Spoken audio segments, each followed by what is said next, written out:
नमस्तेस्तु महामाये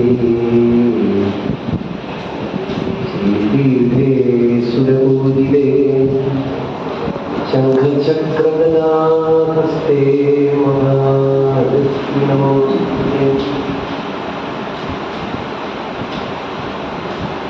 ഭാഗ്യം ചെയ്ത ഒരാളാണ്. ദേവിയുടെ വംശചരിത്രം നാം കേൾക്കും. വസിഷ്ഠശാപത്താൽ ദേഹം പതിച്ചുപോയെങ്കിലും ദേവന്മാരുടെ അനുഗ്രഹത്താൽ സർവഭൂതജാലങ്ങളിലും വിവേകത്തിന് കാരണമായ ശക്തിയായി വ്യാപിച്ചു അനശ്വരനായി നിലകൊള്ളുകയും ആ ശരീരം കടഞ്ഞ് അതിൽ നിന്ന് ഒരു പുത്രനെ ഉദ്ഭവിപ്പിച്ചു ഈശ്വരൻ.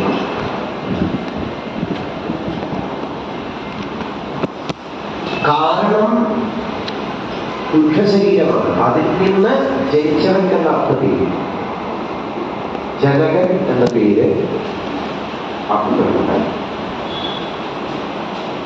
ആ വംശത്തിൽ ജനിച്ചവർക്ക് എല്ലാവർക്കും വിവേകന്മാർ എന്ന സംഭവത്തിലുണ്ടായി.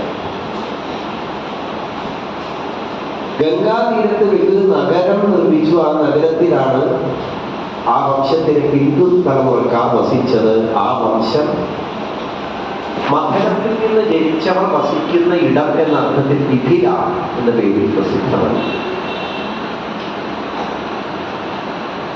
അങ്ങനെ മിഥില വംശീയരായി വിദേഹന്മാർ, ജനകന്മാർ എന്നിങ്ങനെയുള്ള നാമപേരുകൾ അതിലെ രാജാക്കന്മാർക്ക് ലഭിച്ചു എന്ന് കണ്ടാം. എന്നാലും ഈ വസിഷ്ഠ മഹർഷിയെ ഇനി ശപിച്ചത് ശരിയായില്ലേ? വ്യാസൻ പറയും, മുമ്പേ ഞാൻ പറഞ്ഞതാണ് ഹേ ജനമേ, ലോകത്തിൽ എന്തൊക്കെ നേടി എന്ന് പറഞ്ഞാലും എല്ലാ ജീവജാലങ്ങളെയും ബാധിക്കുന്ന ശത്രുക്കളാണ് കാമം, ക്രോധം, മതം, മത്സര്യം, ഈർഷ്യ മുതലായവ. ഈ ശത്രുക്കളെ ജയിച്ചവരായിരിക്കുന്ന ആരും ഇഹലോകത്തിൽ വൈകുണ്ഠാദി ലോകങ്ങളിലും ഇല്ല. നമ്മൾ കേട്ടിട്ടുണ്ട്, പാതാള ലോകത്തിരുന്നതായ വിഷ്ണുവിശ അവതാരമായിരിക്കുന്ന സാക്ഷാൽ കപില മഹർഷി കുപിതനായിരുന്നു. ആ കപില മഹർഷിയുടെ കോപം മൂലം സകലാത്മജന്മാരെല്ലാം ഭസ്മമായിരുന്നു. അപ്പൊ ഇത്തരത്തിൽ കാമക്രോധാദികളെ ജയിച്ചവരാരുമില്ല.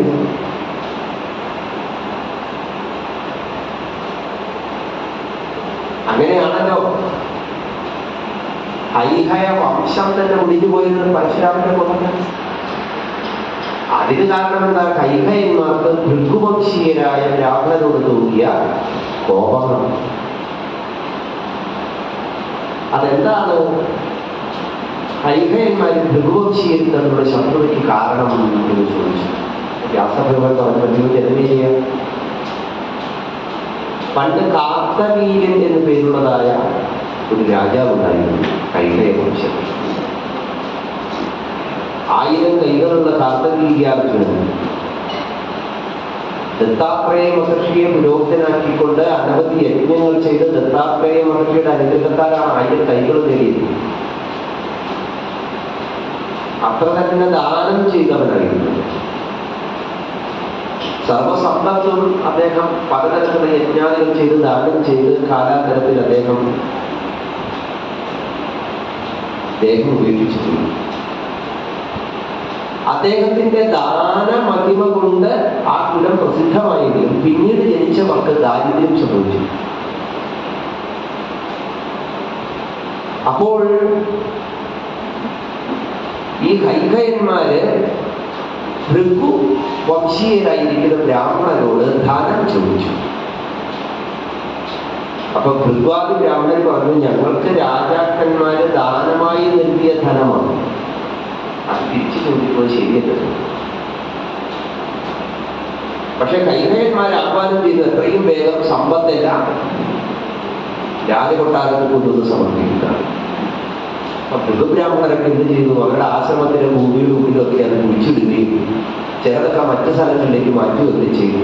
എന്നിട്ട് പലരും പല സ്ഥലത്തേക്ക് അയച്ചിടത്.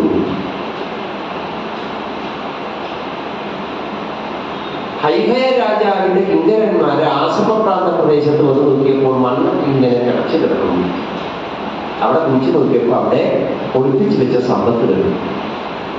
കുപിതരായ ഹൈഹയന്മാര് ഭൃഗുവംശീയരെ കൂട്ടക്കൊല ചെയ്യണം. എവിടെയൊക്കെ ഭൃഗുവംശത്തിൽ ജനിച്ചവരായി ഇരിക്കുന്ന ബ്രാഹ്മണരുണ്ടോ അവരെയൊക്കെ നിർദ്ദയം വധിക്കണം, അവരുടെ വംശത്തെ തന്നെ ഇല്ലാതാക്കണം എന്ന തീരുമാനത്തോടുകൂടി കൊച്ചു കുട്ടികളെ പോലും വെറുതെ വിടില്ല. ഭൃഗുവംശത്തിലെ സ്ത്രീകളെല്ലാവരും കൂടി ഹിമാലയ പ്രാന്ത പ്രദേശത്തെ ഒരു പ്രത്യേകമായിരിക്കുന്ന സ്ഥാനത്തൊത്തുകൂടി ഈ ഹൈഹയന്മാരെ പേടിച്ച് അവരവിടെ ഇരുന്ന് സാക്ഷാത് ജഗദംബികയെ ഉപാസിച്ചു. ആ ഉപാസനയുടെ ഫലമായി ഭഗവതി പ്രത്യക്ഷപ്പെട്ടു. എന്താ വരവേണ്ടേ ചോദിച്ചപ്പോ പറഞ്ഞു, ഞങ്ങളുടെ വംശത്തെ ദുഷ്ടന്മാരായി ഈ ഹൈഹയന്മാരിൽ നിന്നും രക്ഷിക്കണം. അപ്പൊ ഭഗവതി പറഞ്ഞു, നിങ്ങളിൽ ഒരു വഴി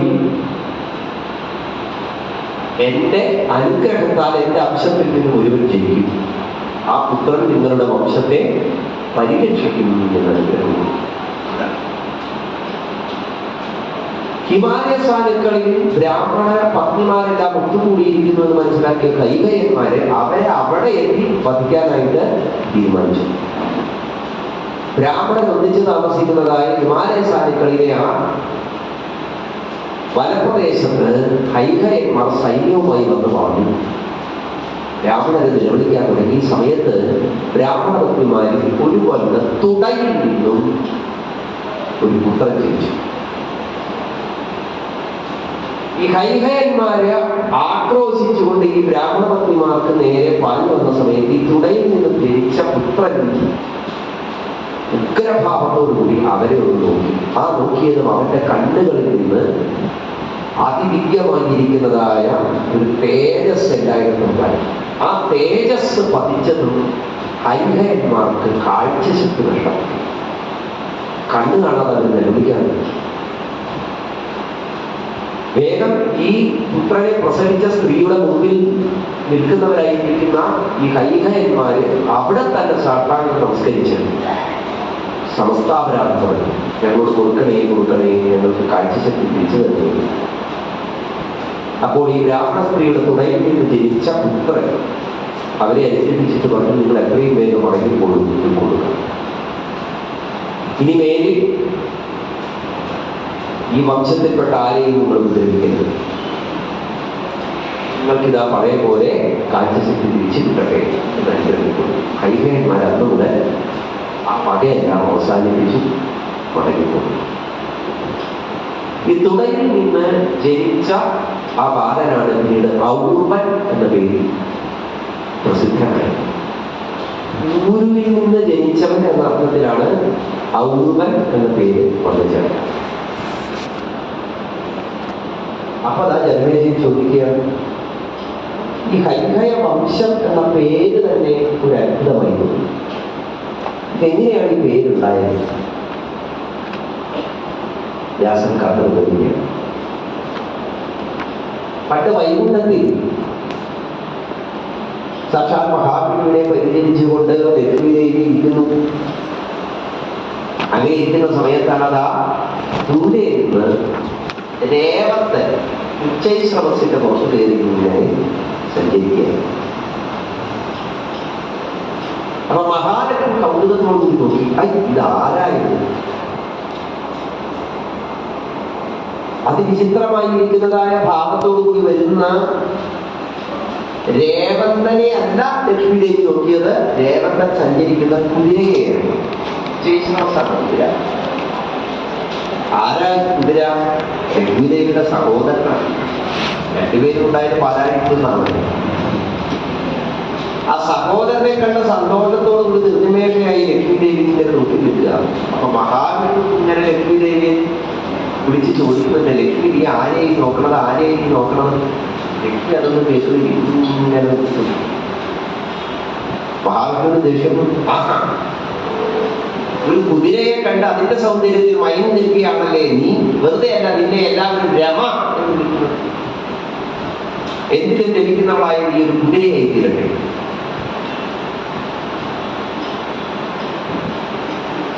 അത് കേട്ട് കഴിഞ്ഞില്ലേ ഇങ്ങനെ ഉറക്കത്തിൽ പോലെ ഞെട്ടി ഉണർന്നു. എന്തിനാ എന്നെ ഇങ്ങനെ ചതിച്ചത്, ഞാൻ എന്തെങ്കിലും അപരാധം ചെയ്തോ? അപ്പൊ മഹാവിഷ്ണു ലക്ഷ്മിദേവിയോട് പറഞ്ഞു, എന്തിനും ഒരു കാരണം ഉണ്ടാവുമല്ലോ, ദേവി പേടിക്കണം. ലക്ഷ്മിദേവി ചോദിച്ച് എനിക്കത് എപ്പോഴാണ് ശാപം കിട്ടിയിട്ട് ഞാൻ കുതിരയായി ജനിക്കുമെന്ന് പറഞ്ഞല്ലോ. അപ്പൊ ഭഗവാൻ പറഞ്ഞു, നീ കുതിരയായി ജനിക്കുന്ന സമയത്ത് നിന്റെ അരികത്ത് ഞാൻ കുതിരയായിരിക്കും. അതെന്നിൽ നിന്ന് നിനക്ക് ഒരു പുത്രൻ ജനിക്കും, അതോടുകൂടി നിന്റെ ശാപകാലം പൂർത്തിയാവും. അങ്ങനെ ലക്ഷ്മിദേവി ഒരു കുതിരയാണ്. ഭൂമിയിൽ കാളിന്തി നദീതീരത്തെ ലക്ഷ്മിദേവി തപസ് ചെയ്യണം.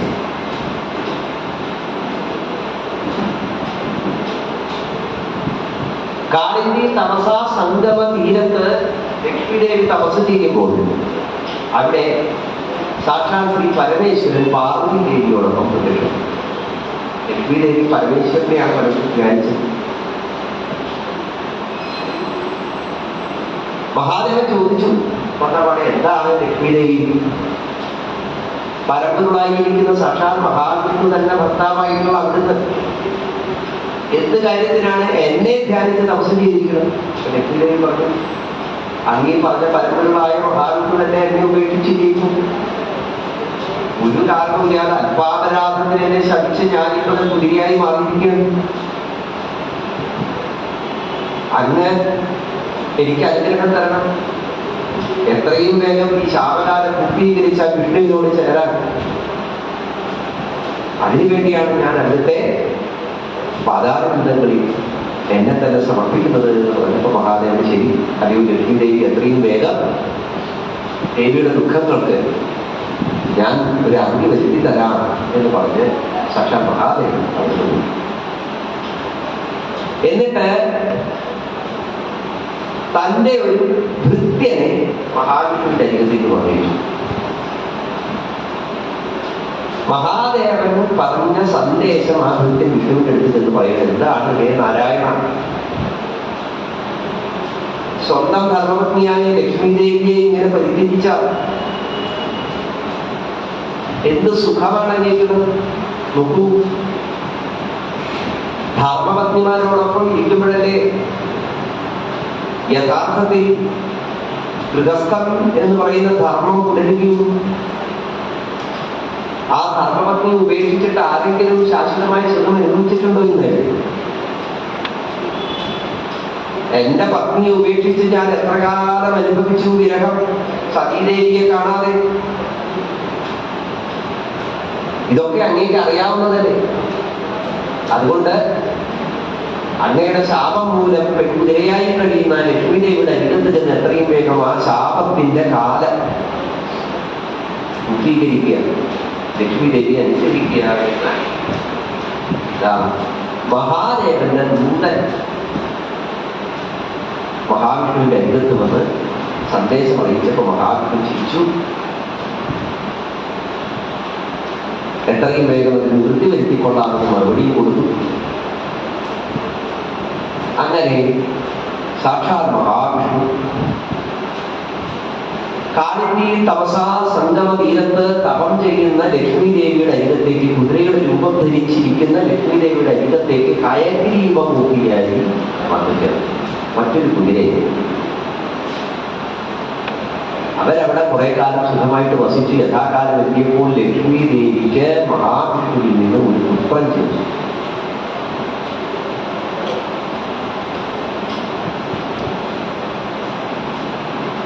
പുത്രൻ ജനിച്ച് കഴിഞ്ഞതും മഹാവിഷ്ണു പറഞ്ഞു, കുതിരയുടെ രൂപമൊക്കെ ഉപേക്ഷിച്ച ലക്ഷ്മിദേവി, ആ ലക്ഷ്മിദേവിയോട് വിട്ടു പറഞ്ഞു ആ കുട്ടി അവിടെ തന്നെ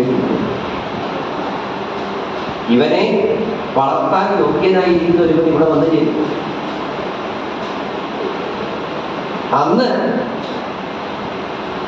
ഈ പുത്രൻ വലിയൊരു വംശത്തിന്റെ തന്നെ ബീജമായി തീരും. ഇങ്ങനെ അനുഗ്രഹം കൊടുത്തു. ലക്ഷ്മി ദേവി മഹാവിഷ്ണുവിനോടൊപ്പം വൈകുന്നേരം. ഈ സമയത്താണ് അവിടേക്ക് ചമ്പകൻ എന്ന് പേരുള്ളതായ ഒരു വിദ്യാധരൻ ലഭിച്ചത്.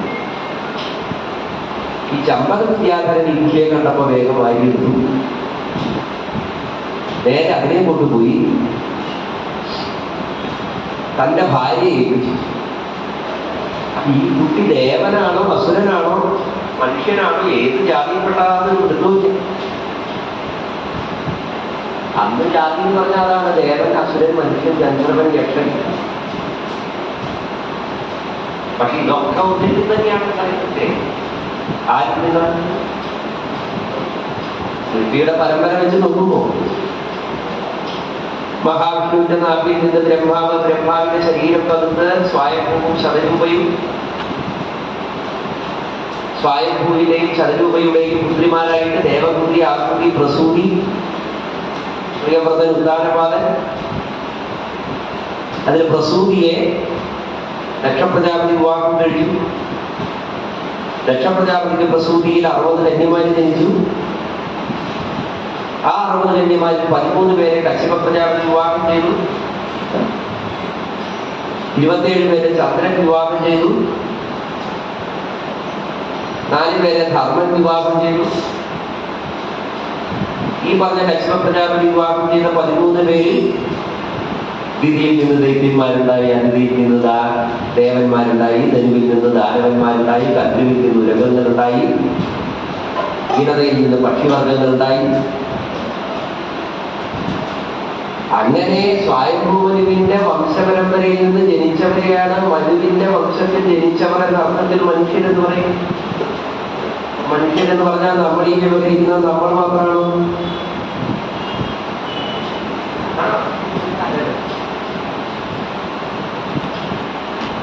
അപ്പൊ പിന്നെ മനുഷ്യൻ എന്ന പേര് സ്വയംഭൂമനുവിന്റെ വംശത്തിൽ ജനിച്ചതുകൊണ്ട് മാത്രം വന്നതല്ല, മനനം ചെയ്യാൻ കഴിവുള്ളവർ എന്ന അർത്ഥത്തിൽ മനുഷ്യൻ എന്നൊരർത്ഥം കൂടി വന്നു ചേർന്നു. പക്ഷെ മനനം ചെയ്യാൻ മനുഷ്യന് മാത്രമല്ല കഴിവ്.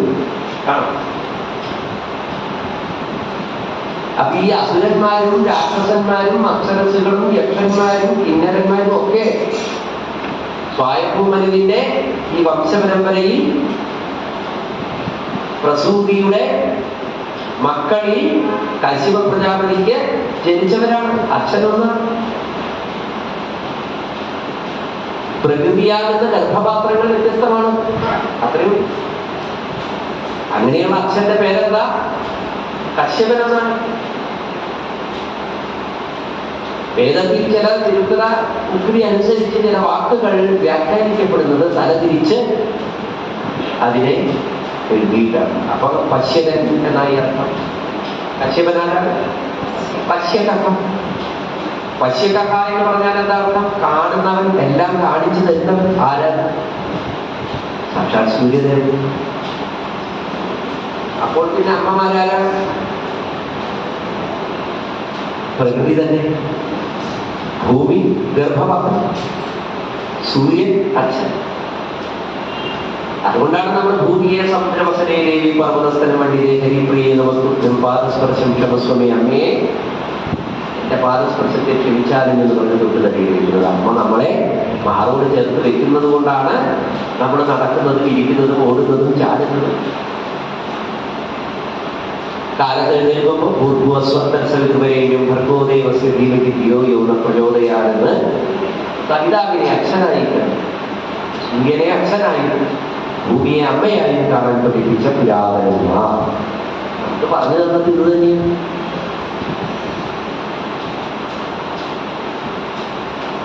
അപ്പൊ തത്വാർത്ഥത്തിൽ കശ്യപനും ഭാര്യമാരും എന്ന് പറയുന്നത് ദിതി, അതിഥി, ധനു മുതലായിരിക്കുന്ന ഭാര്യമാരൊക്കെ ഭൂമിയുടെ പ്രകൃതിയുടെ വിവിധങ്ങളായിരിക്കുന്ന ഭാവതലങ്ങളാണ്.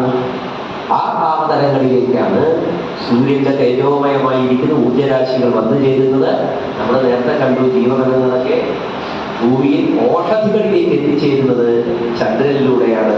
ചന്ദ്രനിലേക്ക് ആ ജീവഭൂജങ്ങൾ എത്തിച്ചേർന്നത് സൂര്യനിലൂടെയാണ്. എല്ലാത്തിനും കേന്ദ്രമാരാ സൂര്യന്, എല്ലാത്തിനും പാത്രമാരാ ഭൂമിയെ. സൂര്യനെന്ന കേന്ദ്രത്തിനും ഭൂമി എന്ന പാത്രത്തിനുമിടയിൽ ഈ പറയുന്ന ഊർജകണങ്ങളെ സംരക്ഷിക്കുകയും വാർത്തെടുക്കുകയും രൂപപ്പെടുത്തുകയും രൂപമാറ്റത്തിന് ധേയമാക്കുകയും ചെയ്യുന്നതായ ശക്തി കേന്ദ്രങ്ങളാണ് നേരത്തെ പറഞ്ഞതായ സകല ലോകങ്ങൾ. അയ്യമാവിന്റെ ലോകം, ചന്ദ്രമണ്ഡലം, വായുമണ്ഡലം, സപ്തർഷി മണ്ഡലം, ധ്രുവമണ്ഡലം, ബ്രഹ്മലോകം, വൈകുണ്ഠലോകം, ഇതിന്റെ മേല് പർവ്വതം, ലോകം, ലോകാലോകം. അതിന്റെയൊക്കെ സവിശേഷത എന്തൊക്കെയാണ് എന്ന് ഓരോ പുരാണത്തിലും ചില പ്രത്യേക ലോകങ്ങൾക്ക് പ്രാധാന്യം കൊടുത്ത് വിസ്തരിക്കുന്നു.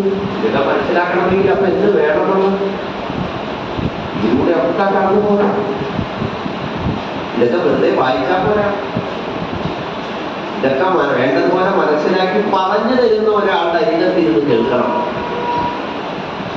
അല്ലാതെ നമ്മൾ വായിച്ച് മനസ്സിലാക്കേണ്ട കാര്യങ്ങളല്ല. ആ ചൊല്ലലാണ് നമുക്ക് നഷ്ടപ്പെട്ടു പോയത്. ഗ്രന്ഥങ്ങൾ ഒരിക്കലും പ്രമാണങ്ങളല്ല. നമ്മളെല്ലാത്തിനും ഗ്രന്ഥപ്രമാണത്തെ എടുക്കാറ്. ഗ്രന്ഥപ്രമാണമല്ല. ഗ്രന്ഥം എന്തിനുള്ളതാണ്? പുനഃപരിശോധനയ്ക്കുള്ളതും സംശയ നിവാരണത്തിനുള്ളതും മാത്രമാണ് ഗ്രന്ഥം. പ്രമാണം ഗ്രന്ഥമല്ല. പ്രത്യേകിച്ച് പുരാണങ്ങളുടെയും ഉപനിഷത്തുകളുടെയും പ്രമാണം. കാരണം എന്താ? ഇവരൊന്നും ഗ്രന്ഥങ്ങളായല്ല ഉണ്ടായിട്ടുള്ളത് എന്നതല്ല. അക്ഷരങ്ങൾ എന്ന് പറയുന്ന ഒരു സങ്കല്പം ഉണ്ടാകുന്നതിന് മുൻപേ ഉണ്ടായിരുന്നവയാണ് ഈ ശ്രുതി രൂപങ്ങൾ. അക്ഷരങ്ങൾ എന്ന് പറഞ്ഞാൽ എന്താ? ശബ്ദങ്ങളെ സൂക്ഷിച്ചു വയ്ക്കുവാനുള്ളതായ ചില മാധ്യമങ്ങൾ മാത്രമാണ് അക്ഷരങ്ങൾ. അതുകൊണ്ടാണ് നവരാത്രിക്ക് ഇനിയപ്പോൾ നമ്മൾ പുസ്തകം കൊണ്ടിരിക്കും. പണ്ടൊക്കെ എന്തായിരുന്നു എന്നറിയോ? നവരാത്രി വന്നു കഴിഞ്ഞാൽ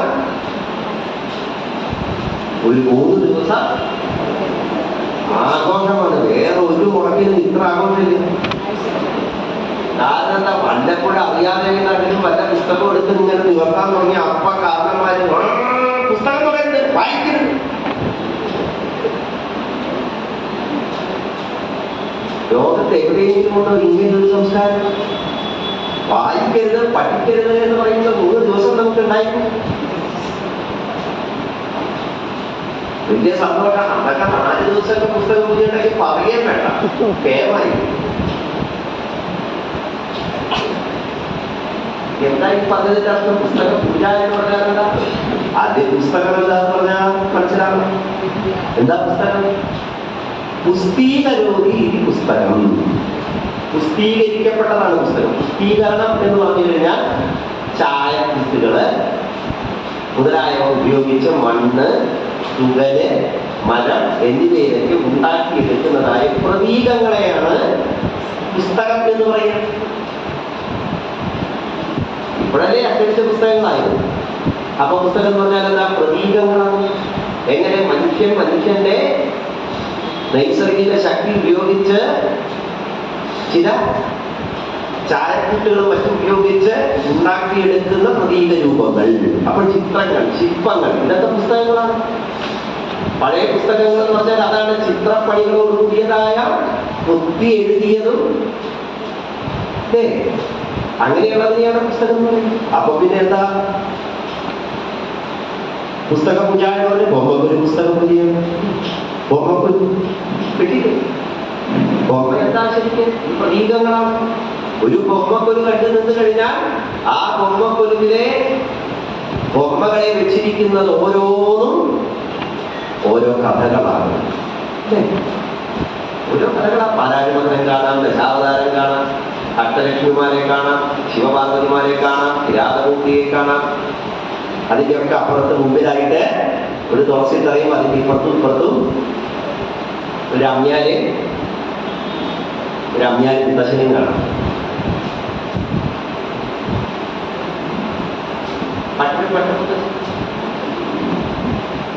ഇതൊക്കെ അർത്ഥമുണ്ട്, വെറുതെ അല്ല.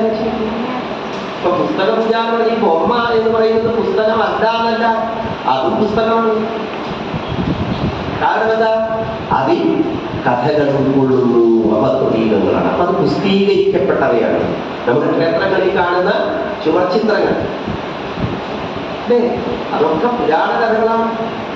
ആ പുരാണ കഥ എന്ന് പറഞ്ഞാൽ പണ്ട് ചൊല്ലിക്കേട്ടതെന്തോ അതിനെയാണ് സൂക്ഷിച്ചു വെച്ചിരിക്കുന്നത്. അപ്പൊ ശില്പങ്ങളും ചിത്രങ്ങളും ഒക്കെ എന്താണ്? ഈ ശബ്ദങ്ങളെ സൂക്ഷിക്കുന്ന പ്രതീകങ്ങളാണ്, മാധ്യമങ്ങളാണ്. ശബ്ദങ്ങളെ മനോഹരമായ ചായക്കൂട്ടുകൾ കൊണ്ട് അലങ്കരിച്ച് സൂക്ഷിച്ചു വെക്കുന്നവയെന്തോ അതിനെ പുസ്തകം എന്ന് വിളിക്കുന്നു എന്ന് പറയുമ്പോൾ പുസ്തകപൂജ എന്താണപ്പോൾ? ഈ ശബ്ദങ്ങളെ സൂക്ഷിച്ചു വെക്കുന്ന മാധ്യമങ്ങളോടുള്ള ആദരമാണ്. ആ ശബ്ദങ്ങളെ സൂക്ഷിച്ചു വെച്ച മാധ്യമങ്ങളാണ് നമ്മൾ ഈ കാണുന്നതെല്ലാം. ചിത്രങ്ങളായാലും ശില്പങ്ങളായാലും പുരാതന കാലഘട്ടത്തിലെ ഗുഹാക്ഷേത്രങ്ങളിലുള്ള ചിത്രങ്ങളായാലും നമ്മുടെ ക്ഷേത്രങ്ങളിലെ ബിംബങ്ങളായാലും. കാരണം എന്താ? മഹാവിഷ്ണുവിന്റെ രൂപം സശംഖചക്രം സുകിരീട കുണ്ടലം സപീതവസ്ത്രം സരസീരക്ഷണം സകാരവക്ഷ സ്ഥലശോഭികൗസ്തുഭം നമാമി വിഷ്ണു ശിരസാ ചതുർഭുജം എന്നിങ്ങനെ ശ്ലോകം ചെല്ലുമ്പോൾ നമ്മൾ ആ രൂപം വിഗ്രഹത്തിൽ കാണുന്നുണ്ടെങ്കിൽ മഹാവിഷ്ണുവിന്റെ രൂപം കണ്ടുകൊണ്ട് തന്നെ മഹാഭാരതം, അഗ്നിപുരാണം, ലിംഗപുരാണം, പൂർവപുരാണം, സകല പുരാണങ്ങളും പറയാം. ആ രൂപത്തിൽ വിഷ്ണുവിന്റെ നിറം, 4 കൈകൾ, മാറിലെ ശ്രീവത്സം, വനമാല, ശംഖ്, ചക്രം, ഗദ, കൗമോദരി എന്ന ഗദ, പത്മം, നന്ദനം എന്ന വാൾ, എല്ലാറ്റിലും കഥകളും. സാക്ഷാൽ ശ്രീ പരമേശ്വരന്റെ രൂപം കാണുമ്പോഴോ തിരുജട, അത് ഗംഗ, ചന്ദ്രശേഖരത്വം, ത്രിശൂലം, നാഗങ്ങൾ, ഇതൊക്കെ വന്നതിന് കഥകളില്ലേ?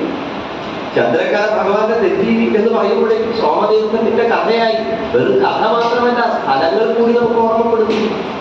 തീർത്ഥമാഹാത്മ്യങ്ങൾ ഓർമ്മ വരുന്നു, സ്ഥലമാഹാത്മ്യങ്ങൾ ഓർമ്മ വരുന്നു. കാശി പോലെയുള്ള സ്ഥലമാക്കാം.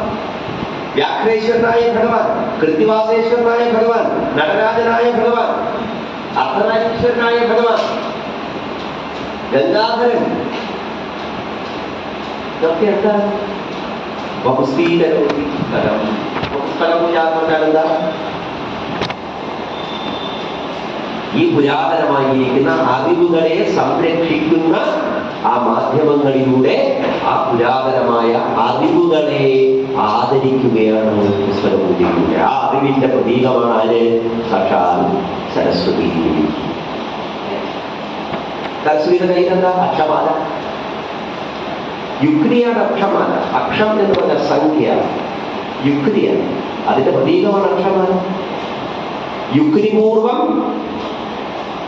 നാം നേടിയെടുത്തതായ അനുഭവിച്ചതായ അറിവുകളെ, ജ്ഞാനത്തെ പ്രതിനിധാനം ചെയ്യുന്നു. മറ്റൊരു കയ്യിലോ വേദപുസ്തകം. ആ വേദങ്ങളെ ഇങ്ങനെ ശാസ്ത്രീയമായ യുക്തി അനുസരിച്ച് ഉൾക്കൊണ്ട് ജീവിച്ച ഒരു കാലത്തിന്റെ പ്രതീകമാണ് സരസ്വതി ദേവിയുടെ കയ്യിൽ അക്ഷമാലയും വേദപുസ്തകം. ആ സരസ്വതി ദേവി അണിഞ്ഞിരിക്കുന്നത് എന്താ? വെളുത്ത വസ്ത്രമാണ്, ശുഭ്രവസ്ത്രധാരിണിയാണ് ഭഗവതി.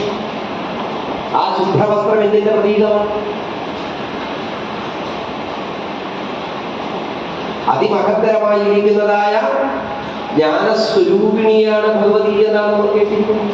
ആ ജ്ഞാനമോ ആകാശമാണ്. ആകാശം എന്താ? ആനന്ദമാണ്. നമ്മുടെ പുരാതനമായ അറിവുകളൊന്നും നമ്മളെ വിവശമാക്കുന്നവയല്ല, നമ്മളെ ആനന്ദത്തിലേക്ക് നയിക്കുന്നതാണ്. അറിവുകൾ ആനന്ദമാണ്. ആനന്ദം എന്ന് പറഞ്ഞാൽ താൽക്കാലികമായ സന്തോഷമല്ല, ആണോ? ആത്യന്തികമായ അനുഭൂതിയാണ്, നിർവൃതിയാണ്. ആ സരസ്വതി ദേവി ഇരിക്കുന്നത് എവിടെയാ? താമരയിലാണ്. എന്താ ഈ താമര? കാലമാണ്. അതിരിക്കുന്നതോ വെള്ളത്തിലാണ്. വെള്ളമോ ദേശമാണ്. ഇങ്ങനെ കാലദേശാധിഷ്ഠിതമായിരിക്കുന്ന യുക്തി ചിന്തകളിലൂടെ വേദത്തിലെ ഋക്കുകളെയും അതിലെ ജ്ഞാനാനുഭവങ്ങളെയും പകർന്നു തന്ന മഹത്തരമായിരിക്കുന്ന അറിവിന്റെ ഒരു പാരമ്പര്യത്തെ ആരാധിക്കലാണ് പുസ്തകപൂജ. അതിന്റെ പ്രതീകമായിട്ടാണ് നമ്മൾ സരസ്വതി ദേവിയെ വന്ദിക്കുന്നത്. ആ സരസ്വതി ദേവിയുടെ രൂപത്തെ വേണ്ടതുപോലെ മനസ്സിലാക്കാനോ അതിന്റെ അർത്ഥതലങ്ങളെ കുറിച്ച് ഭാവന ചെയ്യാനോ കഴിയാത്തവരാണ് പലരും ഈ ദേവതകളുടെയൊക്കെ നഗ്നരൂപം വരച്ചു പുരസ്കാരത്തിന് വേണ്ടി വലിയ വലിയ കോലാഹലങ്ങളും ഒക്കെ ഉണ്ടാക്കിക്കൊണ്ടിരിക്കുന്നു. സരസ്വതി ക്ഷേത്രങ്ങളിൽ പോലും ഇത്തരത്തിലുള്ള ചിന്തകളെ വികൃതമാക്കിക്കൊണ്ടിരിക്കുന്ന ഒരു കാലഘട്ടത്തിലാണ് നമ്മൾ ജീവിക്കുന്നത്. അപ്പൊ നമ്മളൊക്കെ ഈ പുസ്തകപൂജയെയും അല്ലെങ്കിൽ ഈ നവരാത്രി ആഘോഷത്തെയും ഒക്കെ അതിന്റെ ശരിയായ അർത്ഥതലങ്ങളിൽ നമ്മുടെ കുട്ടികൾക്ക് പകർന്നു കൊടുത്തില്ലെങ്കിൽ അവർ പഠിക്കാൻ പോകുന്നതായ സരസ്വതി ക്ഷേത്രങ്ങളിലാണ് ഇതിനെക്കുറിച്ചൊക്കെ തെറ്റായി വ്യാഖ്യാനിച്ച് അവരുടെ ഉള്ളിൽ മാലിന്യം പകർന്നു കൊടുത്തുകൊണ്ടിരിക്കുന്നത്. അപ്പൊ തീർച്ചയായും നമ്മൾക്ക് വലിയൊരു ഉത്തരവാദിത്വം ഇല്ലേ? കുട്ടികൾക്ക് വേണ്ടി അമ്മമാര് പോയി അമ്പലത്തിൽ പ്രാർത്ഥിച്ചാൽ വല്ല കുഴപ്പമൊന്നുമില്ല, പ്രാർത്ഥിക്കുന്നൊരു വിരോധമൊന്നുമില്ല, അതൊക്കെ ഭരിക്കും. പക്ഷേ കുട്ടികളെ കൂടി കൊണ്ടുവരുന്നതാണ് നിങ്ങൾക്ക് നല്ലത്. ഇല്ലെങ്കിൽ എന്തുണ്ടാവും? അവർക്ക് പ്രാർത്ഥിക്കാൻ തോന്നുന്ന കാലമാകുമ്പോഴേക്കും ഈ പ്രാർത്ഥന എന്താണെന്ന് പോലും അവരറിയാതെ പോകും. അത്രത്തോളം വികലമാക്കുന്ന രീതികൾ നമ്മുടെ ചുറ്റുപാടുകളിലുണ്ട്, പ്രത്യേകിച്ച് നമ്മുടെ മാതൃഭൂമി. ഇവിടുത്തെ കഥയല്ല, നമ്മുടെ മാതൃഭൂമിയുടെ കഥയാണ്.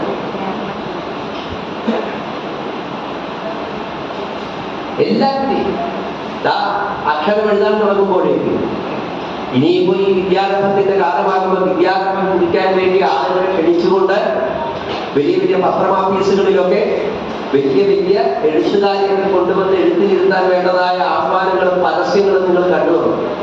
ആളുകൾക്ക് എന്താ വലിയ വലിയ ഫേമന്മാരായ പുരസ്കാരങ്ങളൊക്കെ നേടി എഴുത്തുകാരെ കൊണ്ട് എന്റെ മക്കളെ അക്ഷരം കുറിപ്പിക്കണമെന്ന് ആഗ്രഹിച്ച് അവിടേക്ക് തിക്കും തിരക്കുമാണ്.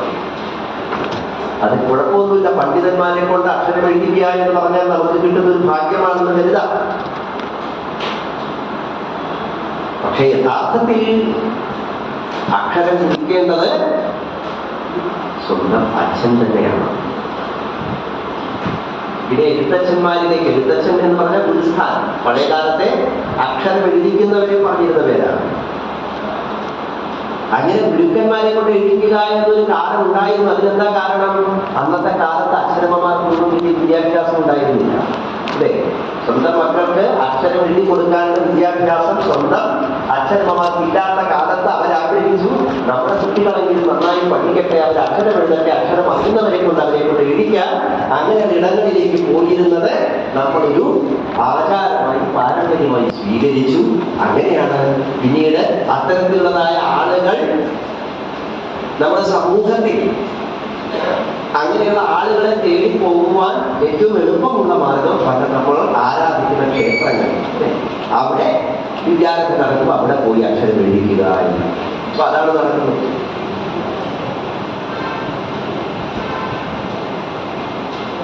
അപ്പോൾ യഥാർത്ഥത്തിൽ നമ്മുടെ കുട്ടികൾ അക്ഷരം എഴുതുന്നു, വിദ്യക്ക് തുടക്കം കുറിക്കുന്നു. ആരിലൂടെ വേണമെങ്കിൽ തുടക്കം കുറിച്ചോട്ടെ, എവിടെ വെച്ച് വേണമെങ്കിൽ തുടക്കം കുറിച്ചോട്ടെ, അതൊക്കെ നമ്മുടെ ഇഷ്ടമാണ്, നമ്മുടെ ഭാഗ്യമാണ്, നമ്മുടെ നിയോഗമാണ്. പക്ഷേ അവർ തുടക്കം കുറിച്ച ആ വിദ്യ, അതിന്റെ മഹിമയെ കുറിച്ച് പറയുന്ന നമ്മുടെ പാരമ്പര്യങ്ങളുടെ അർത്ഥങ്ങൾ കൂടി അവർക്ക് പറഞ്ഞു കൊടുക്കണം. എഴുതുമ്പോൾ ഹരിശ്രീ ഗണപതയെ നമ അഭിഘ്നമസ്തു ഗുരുഭ്യോ നമ, ഓം ഗുരുഭ്യോ നമ എന്ന അക്ഷരങ്ങൾ കുറിക്കുമ്പോൾ ഗുരുവാര് അക്ഷരമെന്ന് അക്ഷരങ്ങളുടെ അധിപതിയായിരിക്കുന്ന അക്ഷരസ്വരൂപമായ സാക്ഷാത് ഗണപതി. എന്തായി ഗണപതി? ഇതിനെ ഗണപതിയെ സ്മരിക്കുന്നത് വിഘ്നങ്ങൾ ഇല്ലാതാവാനാണ്. എന്തിന്റെ വിഘ്നങ്ങൾ ഇല്ലാതാവാൻ? നമ്മൾ ചൊല്ലുന്ന ശബ്ദങ്ങളുടെ വിഘ്നങ്ങൾ ഇല്ലാതാവും, വാക്കുകളുടെ വിഘ്നങ്ങൾ ഇല്ലാതാവും. വാക്കുകളുടെ വിഘ്നങ്ങൾ ഇല്ലാതാവാൻ വേണ്ടത് എന്താ? ഓർമ്മയിൽ നിന്ന് എടുത്തു പറയുമ്പോൾ മുമ്പിൽ ആ ശബ്ദങ്ങളെ സൂചിപ്പിക്കുന്ന മാതൃകകൾ ഉണ്ടെങ്കിൽ നമുക്ക് തെറ്റുപറ്റില്ല. ആ മാതൃകയുടെ പേരാണ് അക്ഷരം, അല്ലേ? അതെന്താണ്? ലിപ്യതേ അനേന ഇതി ലിപി എന്നാണ്. ആ ലിപി ആരാ? സാക്ഷാത് ഗണപതി തന്നെയാണ്. ലിപിസ്വരൂപമാണ് ഗണപതി. അക്ഷരസ്വരൂപിണി ഭഗവതിയാണ് എന്ന് പറയുമ്പോൾ ആ അക്ഷരങ്ങൾ എന്ന് പറയുന്നതായ മാതൃകകൾ രൂപം എന്ന് പറയുന്ന ഗുണത്തോടു കൂടിയതാണ്, അല്ലെ? കാഴ്ചയാണ് അക്ഷരം. രൂപഗുണം എന്തിനെ പ്രതിനിധാനം ചെയ്യുന്ന? അഗ്നിയുടെ ഗുണമാണ് രൂപഗുണം. അഗ്നിയോ സാക്ഷാൽ ഗണാനാത്വാ ഗണപതി ഹവാമഹേ കവിം കവീനാം ഉപമശ്രവക്രമം ജ്യേഷ്ഠരാജൻ ബ്രഹ്മണസ്പദാദസ്സാധനം ശ്രീ മഹാഗണപതിയെ നമഃ. അഗ്നി ഗണപതിയാണ്, ഗണപതിയാണ്. അതുകൊണ്ടാണ് വ്യാസഭഗവാൻ ബ്രഹ്മാവിനോട് പറഞ്ഞു, എന്റെ മുമ്പിൽ ജ്യോതിർഗോളങ്ങളെ കുറിച്ചും ഭൂമിയെ കുറിച്ചും ദേശദേശാന്തരങ്ങളെ കുറിച്ചും വംശങ്ങളെ കുറിച്ചും ധർമ്മത്തെ കുറിച്ചും അർത്ഥകാമനകളെ കുറിച്ചും ഒക്കെയുള്ളതായ സർവ്വ തത്വങ്ങളും ദർശനങ്ങളും ഉൾക്കൊണ്ടിട്ടുള്ളതായ ഒരു ഇതിഹാസം പിറന്നു കഴിഞ്ഞു. ആ ഇതിഹാസം എന്റെ പ്രശിഷ്യ പരമ്പരകളിലൂടെ എനിക്ക് തലമുറകളിലേക്ക് പകർന്നു കൊടുക്കാൻ, ഈ ഇതിഹാസത്തെ രേഖപ്പെടുത്തി വെക്കാൻ പറ്റിയതായ ആരെങ്കിലും ഒരാൾ വേണം. ഇതെവിടെയാണ് ഞാൻ സൂക്ഷിച്ചു വെക്കുക എന്ന് ചോദിച്ചപ്പോൾ ബ്രഹ്മാവ് പറഞ്ഞത് വിഘ്നേശ്വരനെ ധ്യാനിച്ചു. വിഘ്നേശ്വരനെ വ്യാസൻ ധ്യാനിച്ചു, വിഘ്നേശ്വരൻ പ്രത്യക്ഷപ്പെട്ടു. എന്താ വിഘ്നേശ്വരൻ പറഞ്ഞത്? അന്ന് ഇതിഹാസം ചൊല്ലിക്കോളും, ഞാൻ എഴുതിയെടുക്കാം, പക്ഷേ ഒരിക്കലും എന്റെ എഴുത്താണ് താഴ്ത്തു വെക്കാൻ എനിക്ക് ഇടവരുന്നത്. അപ്പോൾ വ്യാസഭഗവാൻ എന്താ പറഞ്ഞ? ആയിക്കോളും ഗണനായക, ഞാൻ പറഞ്ഞു തരുന്നതായി ഇതിഹാസത്തിന് പോലും അർത്ഥമറിയാതെ അങ്ങ് എഴുതില്ലെന്ന് എനിക്ക് വാക്ക് തരണം. അങ്ങനെ ഇതിഹാസം ഒഴുകി. ആ ഇതിഹാസത്തെ ഗണനായകൻ എഴുതിയെടുത്തുകൊണ്ടിരുന്നു.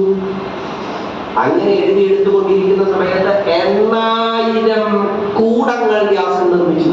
എന്തിനാണെന്നറിയും? കുറച്ച് കഴിയുമ്പോൾ ഇതിഹാസത്തിന്റെ ഒരു ഘട്ടത്തിൽ പുതിയ പുതിയ ശ്ലോകങ്ങൾ ഇങ്ങനെ വരണ്ടേ, അതിന് സമയം വേണം. അപ്പൊ വ്യാസൻ എന്ത് ചെയ്യും? ഒരു കൂടം നിർമ്മിക്കും. എന്നിട്ട് ആ കൂടം പറയും. കൂടം എന്ന് പറഞ്ഞു കഴിഞ്ഞാൽ അഴിച്ചെടുക്കാൻ ബുദ്ധിമുട്ടുള്ള, അർത്ഥത്തെ മനസ്സിലാക്കിയെടുക്കാൻ ബുദ്ധിമുട്ടുള്ള രീതിയിൽ ഉള്ള ശ്ലോകങ്ങൾ നിർമ്മിക്കും എന്നാണ്. അത് കേൾക്കുമ്പോൾ ഗണനായകൻ ആലോചിച്ചു, അർത്ഥം വേണ്ട എഴുതാൻ, അർത്ഥം ആലോചിക്കും. ഈ ആലോചിക്കുന്ന സമയം കൊണ്ട് വ്യാസൻ പുതിയ പുതിയ പുതിയ ശ്ലോകങ്ങൾ നിർമ്മിക്കും. അങ്ങനെ 8000 വ്യാസകൂടങ്ങൾ മഹാഭാരതത്തിലുണ്ടെന്നാണ് പറയുന്നത്. ബുദ്ധിസ്വരൂപമായ ഗണപതിയെ പോലും ചിന്തിക്കാൻ പ്രേരിപ്പിച്ച 8000 കൂടങ്ങളോട് കൂടിയതാണ് മഹാഭാരതമെങ്കിൽ ആ 8000 കൂടങ്ങൾ വേർതിരിച്ചെടുക്കാൻ നമ്മളെ പോലെയുള്ള ആളുകൾക്ക് സാധിക്കുമോ? മാത്രമല്ല, ഇവിടെ ഗണപതിയെ തന്നെ സ്വീകരിച്ചതിന്റെ കാരണം, ഈ കഥ ബിംബാത്മകമായി നാം കേൾക്കുകയാണെങ്കിൽ ഈ ഗണപതി ആരാണ് യഥാർത്ഥത്തിൽ? ലിപി എന്ന് പറയുന്ന ശബ്ദത്തെ സൂക്ഷിച്ചു വെക്കുന്ന അക്ഷരത്തിന്റെ മാതൃകാരൂപത്തിന്റെ അധിപതിയാണ് ആര്? ഗണപതി. അത് വേണമെങ്കിൽ നിങ്ങൾക്ക് ഒരു കാര്യം കൂടി പറഞ്ഞു തരാം. അ ആ ഇ ഉ എന്നിങ്ങനെ അക്ഷരങ്ങൾ തുടക്കം മുതൽ അവസാനം വരെ നിങ്ങൾ എഴുതിക്കോളും. ഓരോ അക്ഷരം എഴുതിയാലും ആ ഓരോ അക്ഷരത്തിലും ഒരു ഗണപതി സ്വരൂപം കാണാൻ കഴിയും. ഗണപതിയുടെ രൂപത്തിലെ ചെവി ഉണ്ടാകും, ഗണപതിയുടെ രൂപത്തിലെ തുമ്പിക്കൈ ഉണ്ടാകും, ഗണപതിയുടെ രൂപത്തിൽ ഉദരം ഉണ്ടാകും, മാറുണ്ടാകും, ഗണപതിയുടെ രൂപത്തിലെ കൈയുണ്ടാകും, കാലുണ്ടാകും. എല്ലാ അക്ഷരങ്ങളെയും നിങ്ങൾക്ക് ഗണപതിയാക്കി മാറ്റാം. അതാണ് അക്ഷര ഗണപതി സങ്കല്പം.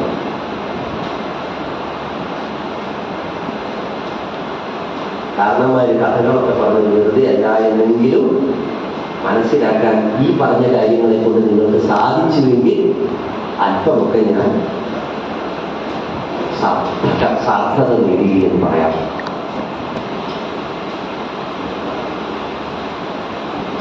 ഇതൊക്കെ നിങ്ങൾ കേട്ടിട്ടെങ്ങനെ കിട്ടാൻ പോരാ.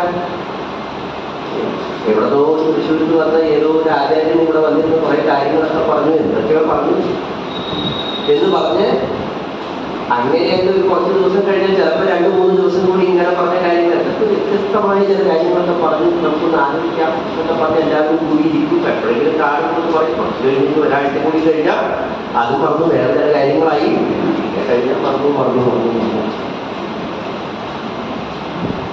എങ്കിലും എവിടെയെങ്കിലും നിങ്ങളുടെ ജീവിതത്തിന്റെ ഒഴുക്കി, നിങ്ങൾ ജീവിതത്തിന്റെ ഏതെങ്കിലും തരത്തിലുള്ളതായ പ്രതിസന്ധിയിൽ ഒന്ന് പകച്ചു നിൽക്കുന്നു.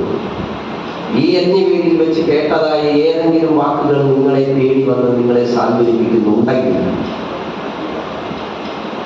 എന്റെ ദൗത്യം അർത്ഥമുള്ളതാണ്. തീർച്ചയായും നിങ്ങളെ തേടി അതെനിക്കുള്ളൂ. ഒരു പക്ഷേ ചിലപ്പോൾ നിങ്ങൾ അത് അറിഞ്ഞു എന്ന് വരാം, ചിലപ്പോൾ നിങ്ങൾ അറിഞ്ഞില്ലെന്ന് വരാം. കാരണം ഞാൻ സംസാരിക്കുന്നത് ഞാനല്ല, ഈ ശരീരമല്ല മാത്രം ചെയ്യുന്നത്. സംസാരിക്കുന്നത് ഈ ഇരിക്കുന്ന ശരീരങ്ങളോടല്ല, നിങ്ങളോടാണ്. അതൊഴുകിക്കൊണ്ടിരിക്കും. ശരീരം പലതും ചിലപ്പോൾ ഉപേക്ഷിച്ചെന്ന് വരാം, പലതരത്തിലും കലുഷമായെന്ന് വരാം. പക്ഷേ കേൾക്കേണ്ടതാണ് കേൾക്കേണ്ടത് എന്നുള്ള തീരുമാനത്തിൽ കാലം നിശ്ചയിച്ചതാണ് നിങ്ങൾ കേൾക്കുന്നത്. തീർച്ചയായും കാലം നിശ്ചയിച്ചതാണ് എന്നിലൂടെ ഒഴുകുന്നതെങ്കിൽ അതിവിടെ അവസാനിക്കും. അപ്പൊ ലിപി, അക്ഷരം, പുസ്തകം, ഇതൊക്കെ മഹത്തരങ്ങളായിരിക്കുന്ന സങ്കല്പങ്ങളാണ്. അപ്പൊ എല്ലാം മാതൃകകളാണ്. അതിനുള്ളിൽ അടങ്ങിയിരിക്കുന്നതായ അന്തരാർത്ഥങ്ങളിലേക്ക് നമുക്ക് എത്തിച്ചേരാൻ സാധിക്കണം. ഈ ആരാധനകൾ പോലും, ഈ നവരാത്രി ആരാധനയുടെ ഓരോ സങ്കല്പം അത് തന്നെയാണ്. ബൊമ്മക്കുരുവായാലും പുസ്തകപൂജ, വിദ്യാരംഭം, മുഖ്യരായാലും എല്ലാം സ്മൃതിയുമായി ബന്ധപ്പെട്ടതായതുകൊണ്ടാണ് വിദ്യാരംഭം അക്ഷരം കുറിക്കുമ്പോൾ ഏത് തരത്തിലോട്ട് കുറിക്കണം? അക്ഷരം എഴുതേണ്ടത് ഏത് തരത്തിലോട്ടാണ്?